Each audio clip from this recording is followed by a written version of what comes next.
હાલો હવે તો સાટા આવી જશે, કામ ફટાફટી શરૂ થઈ જશે, નાળિયેર પજી જશે, નાળિયેરી આપણે પજી જશે ને આ બાજુ પોસું આવ્યું થોડી તો લાવો થઈ તમે તો રામ રામ ને સીતારામ બધાને માતાજી હવનું સારું કરે ને બધાને હાચા નરવા રાખે એવી શુભેચ્છા આપું છું।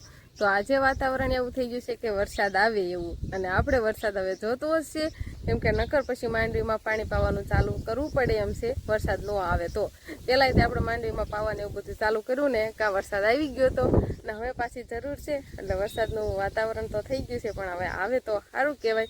સવારમાં થોડા ઘણા છાંટા આવતા હતા એટલે આમ એવા બધા નહીં કોક જ છાંટા આવતા હતા, અને અત્યારે પાછું વાદળછાયું ને એવું જ વાતાવરણ છે, અને પાછું પવન હોતા ભેગા ભેગ છે। તો આવું કાંક વાતાવરણ થઈ ગયું છે આજ સવારના, એમ કહેવાય ને તો સૂરજ દાદા દેખાણા જ નથી, વાદળા છે આખું, આમ કેમ વરસાદ આમ બહુ જ ક્યાંક આંખે વરસતો હોય આમ એવું જ વાતાવરણ છે, અને પવન આવે છે અને ક્યારેક પાછો ઓછો થઈ જાય। બાજુ હતું બકાલું રીંગણી ને એવું બધું હતું, એ બધું ખેડી નાખ્યું છે, ખાલી આ બાજુ થોડા ઘણો ભીંડો એ એમનેમ છે ને જો થોડાક છોડવા ઉભા છે ને વાટી નાખ્યા, જો ફૂટીને થાય ને પાછી શીંગો આવે તો, અને આ ટમેટીના છોડવા છે કાંક, એટલું આપણે રહેવા દીધું છે। દૂધીનો વેલો હતો એ કેવડો મોટો થઈ ગયો છે, દૂધીનો વેલો હજુ છે, દૂધી જો આવે તો એમ જો કણકા તો દેખાય છે, જો હારી થાય તો થઈ જાય દૂધી, જો એક આ બાજુ કણકું દેખાય છે, દૂધીનો વેલો તો રહેવા દીધો છે।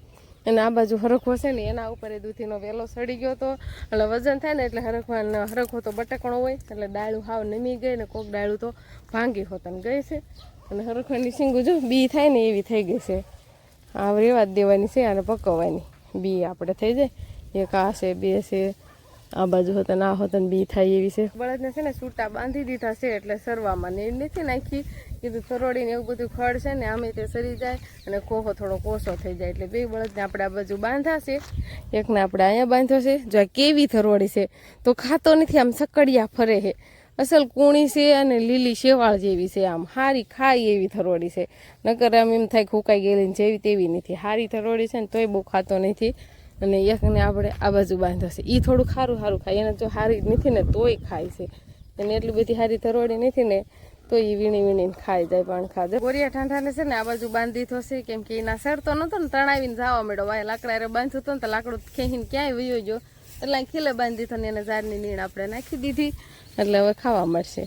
હવે ક્યાંય જશે જ નહીં, ખીલેથી તો કાંઈ કિલો નથી કાઢવાનો, નકર લાકડા બાંધ્યું હતું તો લાકડું ખેંચીને જવા દીધું। તો આપણે અત્યારે બપોરા કરવા બે ગયા છીએ, અને શિવાની બેનને બપોરા થઈ ગયા ને એટલે એને હુરાવી દીધી છે, ને બાકી બધાએ બપોરા કરી લીધા છે, હું ને બા બે જ બાકી છીએ, બાને બપોરા ચાલુ છે ને મારે હવે બેહવાનું છે, આપણે શિવાની બેનને પહેલાં હુરાવા જતા રહ્યા હતા। તો આજે આપણે ગુવારનું શાક બનાવેલું છે, અને એના ભેગા હોય ઘઉંના રોટલા, અને બાને જો બપોરા હાલે છે નહીં બા, મજા આવે ને ગુવારનું શાક ખાવાની, ગુવારનું શાક તો ભાવે ને છાશ ને એવું બધું હોય ને, અંકિતા બેન તો ટેબલમાં ચડીને બેઠા છે કાતર લઈને, બાપુના ફોટે દાદાના ફોટે માળા છે ને પહેરાવી નવી લાવ્યા છે ને એટલે એવી માળા, પણ થોડાક ટૂંકા આવ્યા હતા એટલે આમ દોરો વધારીને આમ હરખી રહે ને એ રીતે માળા કરવાળી છે, નકર આમ અડીને હાવ રહેતી હતી, આમ રીતસર અસલ આમ નીચે નથી રહેતી, ફોટાને હરખી આવતી નથી, ટૂંકી માળા હતી ને એટલે થોડીક વધારી દીધી માળા।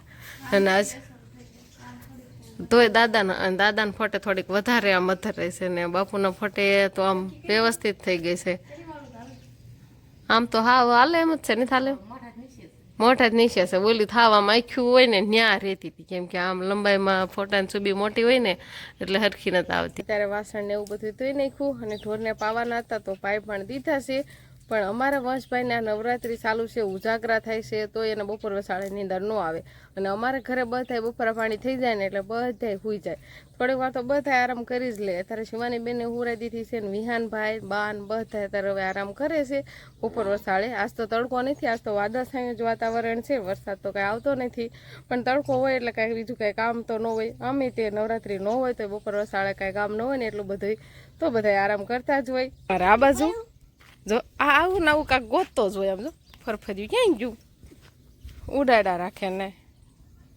હા તને નીંદર નહીં થાય તી, તને પોરો ખાવું એમ ન થાય હે, તો તને મજા જ ન આવે, પોરો ખાવાની મજા જ ન આવે તો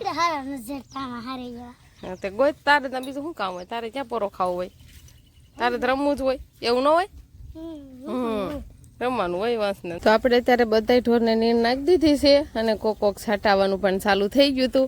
એટલે આપણે ઉતાવળ રાખીને તો પેલા કપડાને એવું લઈ લીધું અને પછી ઢોર માલે બધાને નીર નાખી દીધી. અને જો સારો વરસાદ આવી જાય ને તો ઢોર હારી નીર ન ખાય. અને હવે પાછા આપણે પડા બાજુ આવતા રહીશું. આપણે ધોરીઓને એવું બધું સારું કરવાનું કામ છે અત્યારે. તો આ બાજુ છે ને આ ધોરિયામાં આપણે ખડ તો લેવાઈ ગયું છે પણ પાવડે કરીને આમાં ધૂળ છે ને આપણે બહાર કાઢવાની છે એટલે સારું પાણી હાલે ને એવું થઈ જાય. બે બાજુથી પાળિયું આમ વિખાઈ ગયું છે એટલે ધોરિયામાં સારું પાણી ન હાલે. અંકિતાબેને જો ચાલુ કરી દીધું છે. હાલો પાવડે કરીને છે ને સીતાફળી છે, સીતાફળી જો આ છે સીતાફળી. અહીંયા લીમડો, બદામ, મરચી, મરચાં આવા મેળા છે.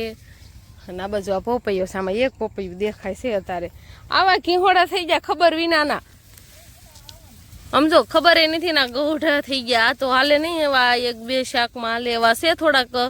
આ તો હાવ બાકી ગૌઠું થઈ ગયું છે એટલે આ કાંઈ નહીં હાલે. હવે ઘીહોડાનો વેલો હતો એ તો ખબર નથી. આમ ખબર હતી પણ આવા ઘીહોડા અંદર ઉતરાશે એ આપણને ખબર નથી.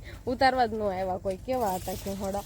હજી વેલો છે બા ગોતે છે. હવે જો હારા જડે શાક કરે એવા તો લઈ લઈશું. તો આટલા શાક કરે એટલા ઘીહોડા જડ્યા. બાકી નીચે પડ્યા એ ગૌઠા છે ને ગૌઠા હવે નો હાલે. આ 3-4 છે. આટલાનું શાક થશે. ઘીહોડાનું શાક તુરિયા કહેવાય ને હોતા બે વેલા હતા એટલામાંથી. હવે નથી ક્યાંય. હવે ક્યાંય વેલાય નથી. હવે છે ને હવે રેવાય દે. હાવ નાનું એવું હોય તો શું કામ તોડવું પડે. હા એ તો હજી ઓ ખૂણા જ નકરા દેખાય છે. હજી જો આ બાજુ જો ખૂણા આવેલા જ છે એટલે પછી મોટા થઈ જાય. તો કેમ થાય છે ધોરિયાનું કામ? નથી આવડતું. પાવડો ને ચલતો બળ કરવું પડે. સારું હાલો તો આપણે ઘડીક પાવડો લેવી અને ફટાફટ ધોરીઓ હારો કરી નાખવી. પછી આપણે આમાં વાવેતર કરશું ને એટલે આ ધોરીએથી જ પાણી જવા દેવાનું થાય. એટલે હજુ તો વાવેતર કઈ કરવું નથી પણ પાવાનું થાય ને તો આ મેન ધોરીઓ છે આપણે. કઠણ થઈ ગયું છે. તમને ખબર પડે ને? મને ખબર પડે. થોડું પણ બોલું કરતા જઈએ તો થઈ જાય. આમ ખોદવો પડે. તમે આમનો બોલું કરી નાખ્યું. તમે બાન કીધું તમે તો ખોદીશ નહીં. એમને ધૂળ ચડાવવાની હતી એમ. સાટા આવા મીડા છે ને અત્યારે આપણે આવું કામકાજ હાલે છે. નીન ને એવું તો કાંઈ વાઢવાનું નથી કેમ કે બધી નીન આપણે આવી જ ગઈ છે ખરી. નહીં કરાવે? હા ઉપાધિ નથી નીનની કાંઈ. તો હાલો હવે તો સાટા આવી જશે. કામ ફટાફટી શરૂ થઈ જશે. નાળિયેર પજી જશે.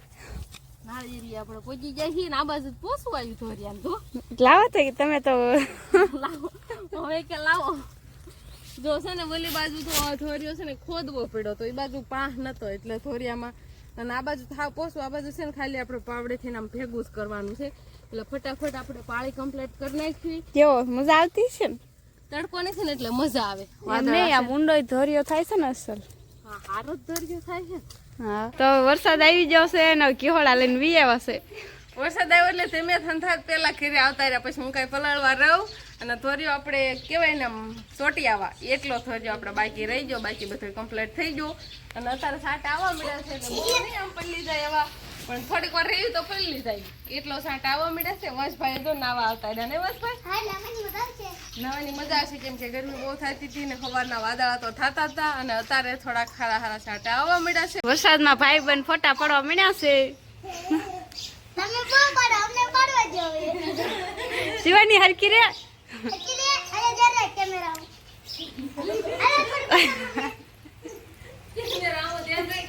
તમારો ફોન આઈફોન લાગે છે. IPhone 15 pro max. આઈફોન 15 નહીં તો આઈફોન 16.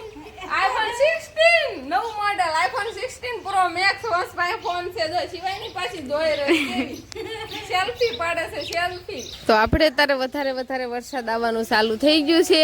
હારા છાંટા આવવા મળ્યા. અત્યારે આમ હરોવડું સારું કહેવાય. સવારનું વાતાવરણ હતું વરસાદ આવવાનું પણ અત્યારે વરસાદ આપણે આવ્યો છે. સારું કહેવાય અત્યારે આવ્યો. અને આપણે અત્યારે તુરિયા લેવા છે ને એટલે તુરિયાનું આપણે શાક બનાવવાનું છે.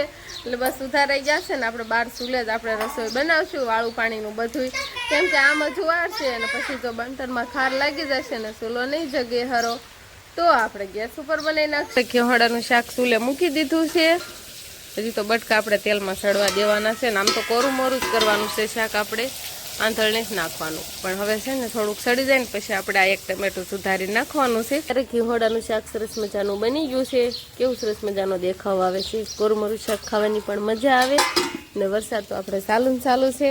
અને ઘીહોડાનું શાક હોય એટલે એની હારે આપણે બનાવવાની હોય ઘઉંની રોટલી. ઘઉંની રોટલી હાલે, કેમ કે કોરું મોરું શાક હોય એટલે બાજરાના ને એવા તો હાલે નહીં.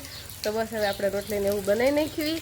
તો આજનો દિવસ કાંઈક આપણે આવો રહ્યો. તો આ સાથે જ હવે આજનો વ્લોગ આપણે અહીંયા પૂરો કરશું. તો વિડીયો તમને કેવો લાગ્યો કમેન્ટમાં જરૂર કહેજો. અને જો પસંદ જ આવ્યો હોય તો લાઈક કરજો, શેર કરજો. અને ચેનલમાં નવા હોય તો ચેનલને સબસ્ક્રાઈબ કરી લેજો. તો ફરી પાછા મળશું આપણે નવા વ્લોગમાં. તો બાય બાય.